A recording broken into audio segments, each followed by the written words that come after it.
Traveling a lot is expensive, so to save money, my sister and I have started doing out and back trips. We came across this idea from the Instagrammer Maddie Smith, and the objective is to fly to a city in the morning, hang out all day, and then fly back home that evening. To save even more money, I subscribe to Going's email service to be notified of cheap flights or mistake fares. So when I received an email that Southwest was having a sale, I was looking at flights from Nashville that were under 2 hours because I didn't want to have this day trip be cut in half by travel time. Kelly and I have landed in Chicago.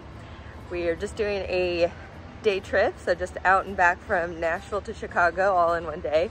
Our flight left at 6:45 this morning, and then we will leave Chicago at 9:45 this evening. Right now we are walking to Cafe Tola to get some coffee and some empanadas for breakfast. I am starving. For transportation, once we landed in Chicago, we opted for a one-day CTA pass for $5, and that allowed us to use the L and other Chicago public transit in addition to walking so we can get around the city. Feeling full from breakfast, we hopped on the L and headed south a little towards Lincoln Park. Lincoln Park is great because there's so many things to see and do. They have a zoo, conservatory, theater, museums, playgrounds, lots of ways that you can burn some calories. Because it was mid-morning and the temperature was going to steadily increase by the afternoon, we wanted to spend some time at the North Avenue beach before it got too beastly hot. So we made our way to the beach. Yes, Chicago does have a beach. Because this was a day trip and we weren't staying at a hotel or other accommodation, it was important to be thoughtful of the things that we were packing or bringing with us.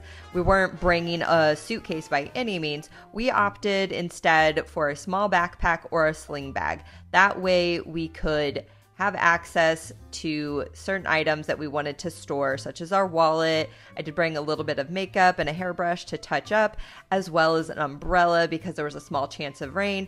And I did pack a small microfiber towel because we were planning on going to the North Avenue beach. So in case I wanted to walk in the sand, or if we went to a park and I wanted to sit on the grass, I had a towel to sit on. So I did pack some items, but it is important to remember that anything that you bring with you, you're going to be carrying, and that can get heavy after a full day of walking. After working up a sweat playing hopscotch at the beach, we walked through the Old Town, which has beautiful architecture with Victoria-era style buildings and quaint little streets. So it was so cute to walk through that neighborhood. To give our feet a little bit of a rest, we got back on the L and headed a little bit further south of the river to Millennium Park. Now, both Kelly and I have been to Chicago a couple times, so we've already seen a lot, and we also couldn't decide or agree on what we wanted to do, so we just did a lot of walking around. I've seen the Bean before, but at this particular trip, the Bean was under renovation and so had a fence and blockage blocking up close to the Bean, so could not get a good shot of the Bean without the barriers. Since we had such a big breakfast, we were not that hungry for lunch. So we just stopped off and got a smoothie, rested a bit, and this was the opportunity for us to charge our phones as well. Once our phones were sufficiently charged, we made our way over to the Riverwalk, and that is a great spot to people watch, look at some beautiful architecture.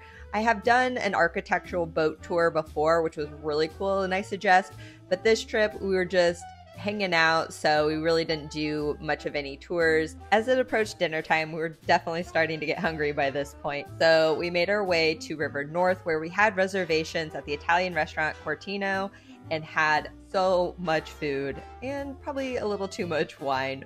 After dinner, we walked to the Navy Pier, which is a former Navy training center that has restaurants, shops, carnival rides, so a lot of fun things to see and do. Made it to Navy Pier, so we are just relaxing the last few moments that we have here in Chicago before we head to the airport and head home to finish out our out and back trip of Chicago. Thanks for following along on my out and back trip to Chicago in 12 hours. We ended up walking 30,000 steps and landed in Nashville at 11 p.m. Comment down below if you've ever done an out and back trip or if you are considering doing one in the future, and I'll see you in the next video.